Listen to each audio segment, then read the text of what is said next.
Hello everyone, स्वागत है आप सबका आपके अपने चैनल एसएससी यूपीएससी pdf.com पे।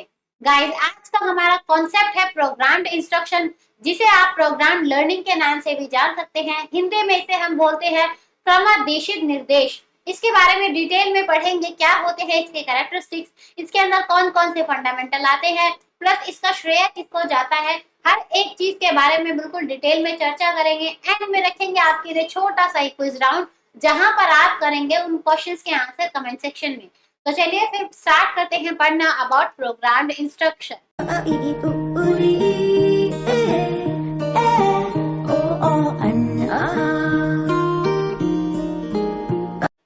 सबसे पहले आपको प्रोग्राम्ड इंस्ट्रक्शन का जो मतलब है वो जानना जरूरी है, क्योंकि इस वर्ड से ऐसा कुछ समझ नहीं आ रहा, इससे कुछ मतलब निकल के हमें समझ नहीं आ रहा है। तो सबसे पहले इसके पीछे का कॉन्सेप्ट जानेंगे। इसको पहले मैं आपको एक छोटे से इजी लैंग्वेज में बताती हूँ।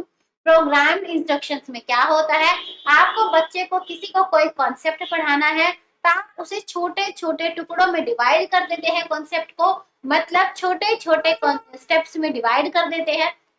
बच्चा पहले एक स्टेप याद करेगा, एक स्टेप को सीखेगा, फिर जब बच्चा उस एक छोटे स्टेप को सीख लेता है, उसके बाद आप बच्चे को उससे रिलेटेड फीडबैक देते हैं, रीइंफोर्समेंट देते हैं। और अगर बच्चा वहां तक कामयाब हो चुका है तो उसके बाद वो अगले स्टेप पर आता है, अगले जो आपने उसके लिए डाटा इकट्ठा किया फिर उसको सीखता है, फिर उसके ऊपर सेम आप उसको फीडबैक देते हैं, रीइंफोर्समेंट देते हैं, और इसी तरीके से आपका पूरा प्रोसीजर चलता रहता है। मैंने इन शॉर्ट में आपको प्रोग्राम्ड इंस्ट्रक्शन का मतलब एक्सप्लेन कर दिया है, ठीक है। अब एकदम डिटेल में इसको जानते हैं। इन शॉर्ट में इसलिए क्या, ताकि थोड़ा सा आपको ब्रीफ आइडिया हो जाए कि आखिर हम पढ़ किसके बारे में रहे हैं।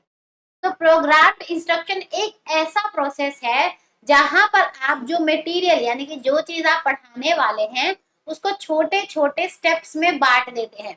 अब क्या होता है, आपकी जो क्लासेस है वो अलग अलग डिवाइडेड होती है। पहले कॉन्सेप्ट का मतलब समझते हैं, फिर कैरेक्टरिस्टिक समझते हैं, फंडामेंटल समझते हैं, एडवांटेजेस समझते हैं, थ्योरी समझते हैं। क्या होता है, आपके लिए छोटे छोटे सीक्वेंस में स्टेप्स में हमने बांट दिया। फिर क्या होता है, हम धीरे धीरे बच्चों को फैमिलियर यानी जो चीजें बच्चों को पता होती है उस चीज से निकाल के धीरे धीरे बच्चों को हम कॉम्प्लेक्स और नए कॉन्सेप्ट सिखाते हैं। इसी को हम बोलते हैं programmed instruction.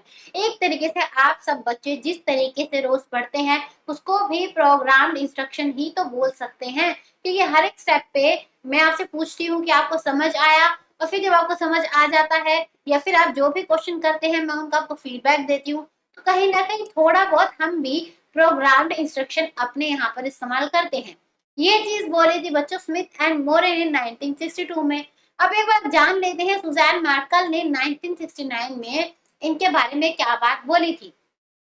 Programmed instruction is a method of designing a reproducible sequence of instructional events to produce a measurable and consistent effect on the behaviors of every expectable student। यही बात बोलेगी, एक मेथड है जिसमें आप सीक्वेंस में कुछ चीजें बांट देते हैं, और सीक्वेंस कैसा, उस सीक्वेंस को फॉलो करने से बच्चा कुछ रिप्रोड्यूस करे, कुछ बच्चा बनाए। यानी कि जैसे आपने लर्निंग को छोटे छोटे स्टेप्स में बांट दिया है, तो जब बच्चा उन स्टेप्स को सीख लेगा, उन कॉन्सेप्ट को सीख लेगा, तो वो कुछ ना कुछ रिप्रोड्यूस करेगा, यानी कि अपनी लर्निंग को रिप्रोड्यूस करेगा। और इस लर्निंग को बाद में आप मेजर भी कर सकते हैं, क्योंकि आपको इसके ऊपर बाद में फीडबैक देना होता है। तो यही हमारा कॉन्सेप्ट दिया था इन दो साइकोलॉजिस्ट ने आपके प्रोग्राम्ड इंस्ट्रक्शन के बारे में। इतना क्लियर है? यहाँ तक अगर किसी को डाउट है तो पूछेंगे, नहीं तो हम आगे बढ़ते हैं यहाँ से, ठीक है। चलिए, अब जो सबसे मेन यहाँ पे बनता है ना, जहां से आपको बहुत सारे क्वेश्चंस भी देखने के लिए मिलते हैं कि प्रोग्राम्ड इंस्ट्रक्शन का श्रेय किसको जाता है आखिर टीचिंग में या लर्निंग में। तो बच्चों बीएफ स्किनर को इसका श्रेय जाता है। बीएफ स्किनर ने कौन सी थ्योरी दी थी? इन्होंने दी थी ऑपरेंट कंडीशनिंग थ्योरी। और इसमें हमने क्या बोला था कि जैसे ही बच्चा कोई सही रिस्पॉन्स करता है तो उसके बाद हमें उन्हें रिवॉर्ड देना चाहिए, हमें उन्हें रीइंफोर्समेंट देना चाहिए, ताकि उसे फीडबैक मिले और उसकी आगे की लर्निंग ज्यादा बेहतर हो सके। सेम तरीके की कुछ कुछ बात प्रोग्राम्ड इंस्ट्रक्शन में भी बोली गई है कि बच्चे की लर्निंग को छोटे छोटे स्टेप्स में बांटिए और फिर उसके बाद उन्हें रीइंफोर्समेंट दीजिए उनकी लर्निंग के लिए, ताकि आगे की लर्निंग करने के लिए उनको मोटिवेशन मिले, ताकि वो अच्छे से और आगे जाकर काम कर सके। तो इसका श्रेय किसको जाता है? बी.एफ. स्किनर को जाता है, और 1954 में इन्होंने इसके बारे में चर्चा करी थी। ठीक है, क्लियर है यहाँ तक? आगे बढ़े यहाँ से, चलिए। अब बेसिकली यहाँ पे छोटा सा मैंने आपको इजी में कर दिया इसका लैंग्वेज। इसका मतलब है प्रोग्राम्ड लर्निंग एक ऐसा मेथड है जिसमें आप हर एक बच्चे को अलग अलग इंस्ट्रक्शन देते हैं, अलग अलग तरीके से समझाते हैं, और इसमें बच्चा एक्टिव होता है और अपनी स्पीड पर सीखता है। इसमें क्या हुआ कि आप हर एक बच्चे से अलग अलग डील करते हैं। आप पूरे ग्रुप के लिए एक साथ प्रोग्राम्ड इंस्ट्रक्शन नहीं कर सकते हैं, हर एक बच्चे के लिए अलग अलग करना पड़ेगा, क्योंकि हर बच्चे को एक लेवल पार करने के बाद अलग अलग प्रकार की परेशानी होगी। हर बच्चे को आप अलग अलग प्रकार की फीडबैक देंगे। तो ये कैसा है? ये इंडिविजुअलाइज्ड प्रोसेस है। यहाँ पर आप अलग अलग बच्चे को जो है इंस्ट्रक्शन देते हैं, और इसमें बच्चा हमेशा एक्टिव रहता है। और दूसरा, बच्चा जो है हमेशा अपनी स्पीड पर सीखता है। कोई बच्चा जल्दी सीख लेता है, कोई लेट सीखता है। इसलिए हमने बोला कि इंडिविजुअलाइज्ड इंस्ट्रक्शन यहाँ पर हम बच्चे को देते हैं। क्लियर है? देखो क्या हुआ, मैंने ना आपको बस एक ही पूरे पेज पे सारी इंफॉर्मेशन नहीं दे दी, छोटे छोटे स्टेप्स में मैंने आपको इसका मतलब बांटा हुआ है, ताकि आपको प्रोग्राम्ड लर्निंग या फिर प्रोग्राम जो इंस्ट्रक्शन है उसका कॉन्सेप्ट बहुत अच्छे से क्लियर हो जाए। चलिए जानेंगे इसके फंडामेंटल्स के बारे में, यानी कि इसके अंदर क्या बुनियाद है, किन चीजों से मिलकर बना है आपका प्रोग्राम्ड इंस्ट्रक्शंस। चलिए, सबसे पहला होता है आपका स्टिमुलस एंड रिस्पॉन्स। अब हम बात हमने क्या करी कि बी.एफ. स्किनर का श्रेय जाता है इसको, तो बी.एफ. स्किनर ने स्टिमुलस रिस्पॉन्स के बारे में बात करी थी। तब देखना कैसे रिलेट होता है। सबसे पहले स्टिमुलस क्या होता है? जो चीज हम बच्चे को दे, जो उत्तेजना हम बच्चे को दे, जिसकी वजह से बच्चे के अंदर चेंज आता है। जैसे हमने फूड रखा, फूड क्या था? स्टिमुलस था उस कैट के लिए, जिसको पिंजरे में, या फिर रैट को जो हमने बंद करके रखा था, उसके लिए क्या था? वो फूड एक स्टिमुलस था, जिसकी वजह से किसी पर्सन के अंदर कोई चेंज देखने के लिए मिले, उसे हम बोलते हैं स्टिमुलस। और जब भी आप किसी बच्चे को कोई स्टिमुलस देते हैं, तो उसके बाद आपको कोई ना कोई रिस्पॉन्स देखने के लिए मिलता है। तो प्रोग्राम्ड इंस्ट्रक्शन में यही बात की गई कि आप बच्चों को जो स्टिमुलस है, यानी कि जो कंटेंट है, यहाँ पर आपका स्टिमुलस क्या है? आपका कंटेंट होता है, जो चीज आप बच्चों को पढ़ा रहे हैं, इसको आप बच्चे को छोटे छोटे स्टेप्स में, छोटी छोटी मात्रा में देते हैं, और एक ऑर्डर में देते हैं। और बच्चा जब इन चीजों को सीखता है, फिर इनके ऊपर रिस्पॉन्स भी करता है। तो आपका पहला पड़ाव क्या हुआ कि प्रोग्राम इंस्ट्रक्शन के अंदर स्टिमुलस भी होता है और रिस्पॉन्स भी होता है। नेक्स्ट बढ़ते हैं, जब रीइंफोर्समेंट हो, जब रिस्पॉन्स कोई बच्चा देता है, तो नेक्स्ट क्या होता है? आप उसे रीइंफोर्समेंट देते हैं। रीइंफोर्समेंट क्या होता है? जब कोई भी बच्चा कोई काम कर लेता है, तो उसके बाद आप उसे रीइंफोर्समेंट देते हैं, जिससे उसकी लर्निंग को मोटिवेशन मिल सके, जिससे उसका जो व्यवहार हम चाहते हैं वो और ज्यादा बार बार रिपीट हो। इसे को हम रीइंफोर्समेंट बोलते हैं। तो जब भी हम बच्चे को स्टिमुलस देते हैं और उसके बाद हमें कोई रिस्पॉन्स देखने के लिए मिलता है, तो हम बच्चे को रीइंफोर्समेंट देते हैं। अब देखो, रीइंफोर्समेंट इन सब के मतलब मैं आपको बहुत बार एक्सप्लेन कर चुकी हूँ, मैंने एक बार आज फिर कर दिया। अब बार बार मुझे ना, देखो आई होप सो कि मुझे जरूरत नहीं है बार बार मैं हर पैराग्राफ में इनका मतलब आपको क्लियर करूँ। ये चीज मैं आपको स्टार्टिंग में ही समझा दिया था मैंने। ठीक है, कि आप बच्चे को कॉन्सेप्ट देंगे, कॉन्सेप्ट क्या होगा? स्टिमुलस होगा। इसके बाद बच्चा जो सीखेगा, जो चीज रिस्पॉन्ड करेगा, वो आपका रिस्पॉन्स होगा।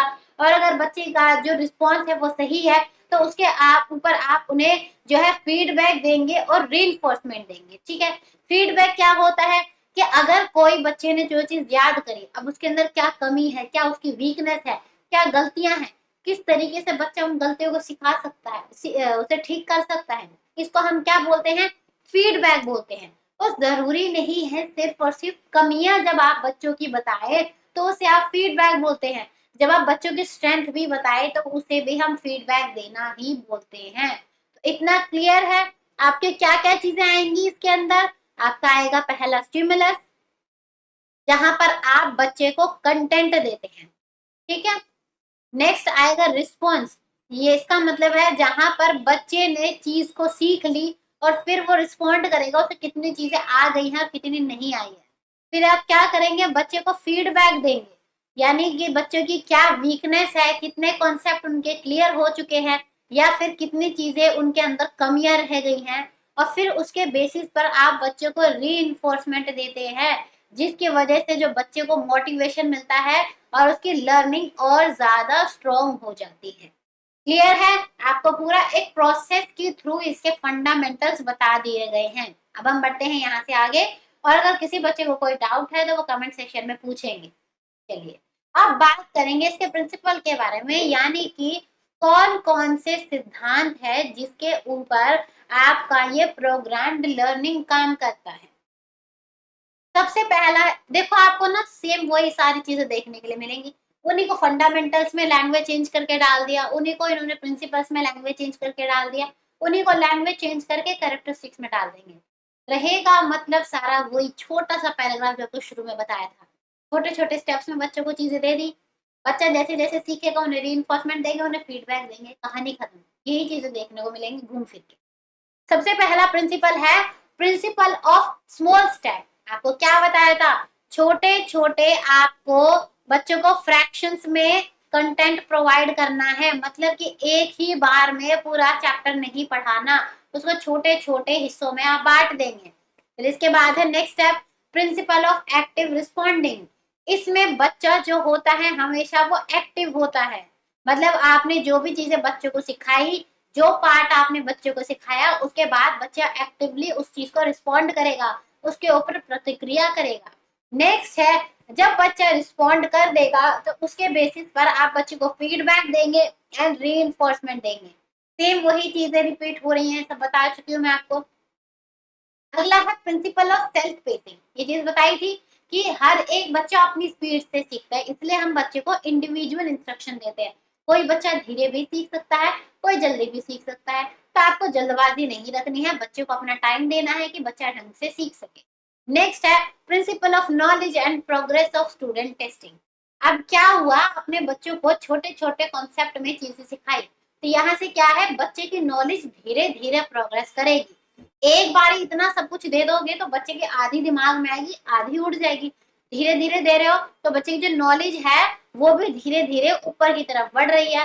और टाइम टू टाइम जब आप बच्चे को फीडबैक देते हो कि उसको क्या चीजें समझ आ गई है और क्या नहीं आई है, तो वहां पर बच्चे की टेस्टिंग भी होती रहती है। समझ आया आपको?